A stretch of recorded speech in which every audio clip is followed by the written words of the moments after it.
నీ జీవితాన్ని మార్చడానికి నా రక్తాన్ని చిందిస్తూ ఉన్నాను. చిందించబడిన ఆ రక్తంతో కడగబడిన నీవు ఒక పవిత్రమైన వ్యక్తిగా నూతనమైన క్రియలతో, పరిశుద్ధమైన క్రియలతో నీవు నీ క్రియలను ప్రత్యక్షపరుస్తూ బ్రతకాలి.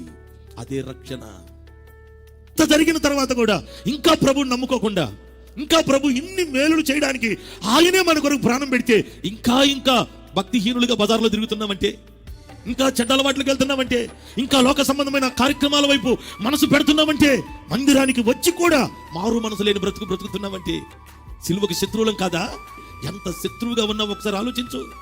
నీవు ఒకప్పుడు పాపివని నీ పాపమును పరిహరించడానికి ఆయన నీ కొరకు చనిపోయి రక్తం కారిస్తే ఇంకా నువ్వు పాపంలోకి వెళుతున్నావంటే రక్షణ పొందనట్ట.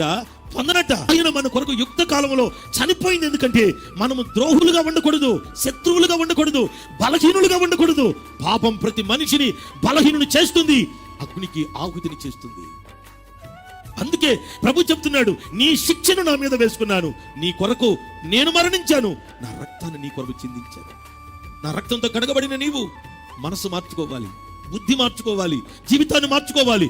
నేను పరిశుద్ధునై ఉన్నట్టు మీరు పరిశుద్ధులై జీవించాలి.